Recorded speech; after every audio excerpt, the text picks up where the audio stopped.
It's an interesting concept because you have to think about this. Why is it that you can give someone a sugar pill, a saline injection, or perform some false surgery or treatment, and a certain percentage of those people will accept, believe, and surrender to the thought without any analysis that they're getting the real substance or real treatment?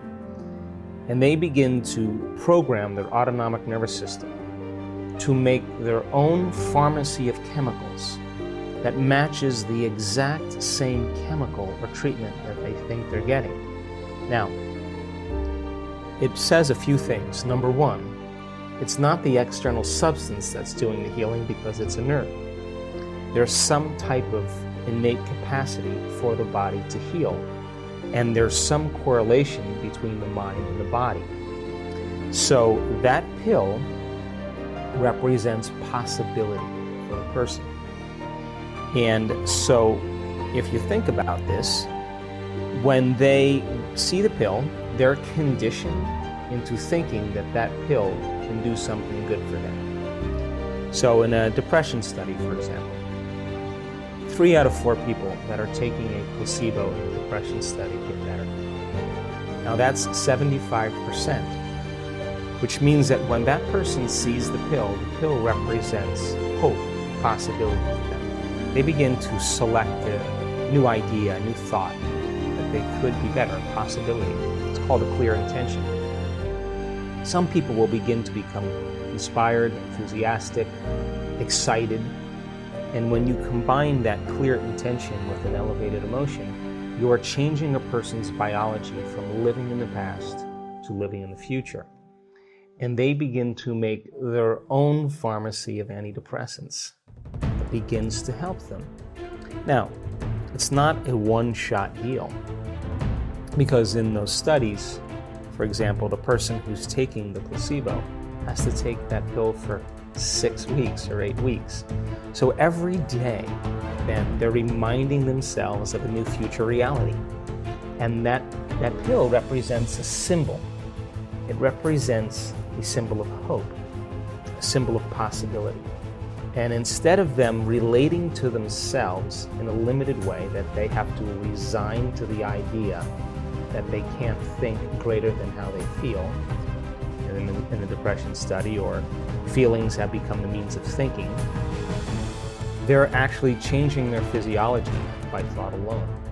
And the redundancy and the repetition of that cycle begins to select different functions in the nervous system. And your nervous system is the best pharmacy or drug producer in the world.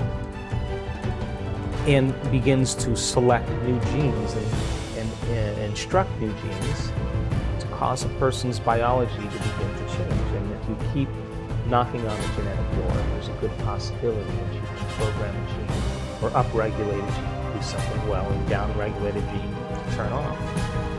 And so my interest is in understanding how the placebo works.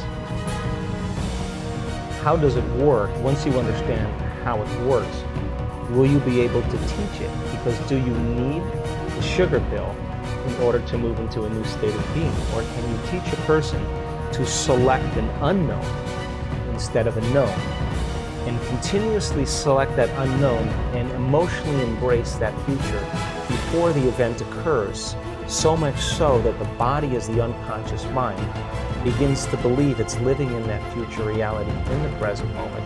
And if the person does that, just like taking the placebo for 6 weeks, alters their state of being every single day, is it possible that that unknown becomes a known, and they begin to change their physiology and biology just by thought alone? Now, she's changed her belief about her past, because she's no longer saying, I am this way because of my relationship with my husband.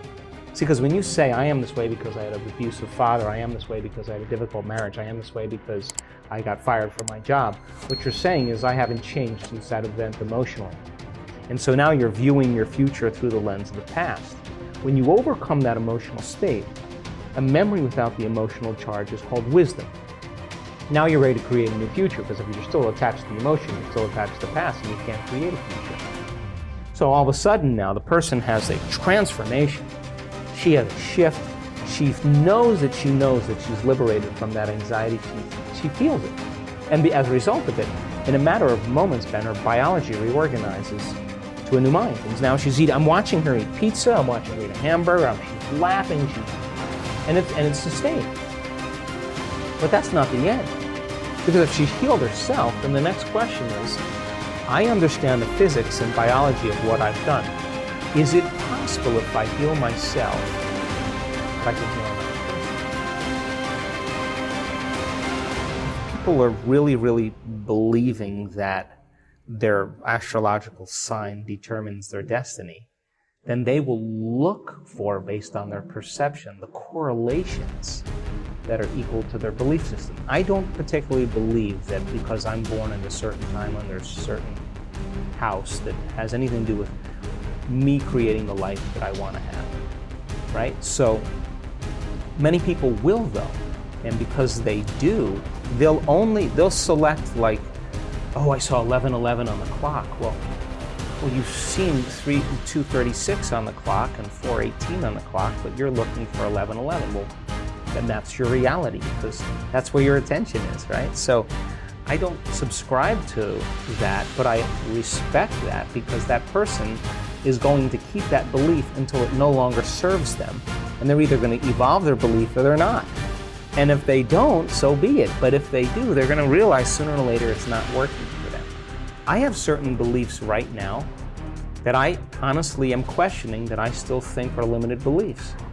But in order for me to change those beliefs, I'm going to have to come out of my resting state, have to step out into the unknown and really check to see and execute in a very different way. I can tell you that there is a strong majority of people who are still taking the placebo, who are still making their changes. Because we know that, like in a Parkinson's study, you give Parkinson's patients a placebo and more than 50% of them, their intention tremors go away. But if you take those people after they're making 200 times the amount of dopamine by getting a saline injection or an injection of distilled water, they're making their own dopamine. Parkinson's is a deficiency in dopamine. When they return back to their life, and they see their caregiver and they play chess with their friends and they see their wife or sleep in the same bed or whatever it is, their personal reality is creating their personality, reminding them who they are. Their disease comes back because they're back to the same identity.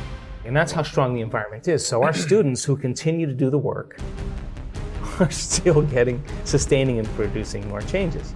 Now that's the majority of our students because our students are committed. But we do have students that don't make it.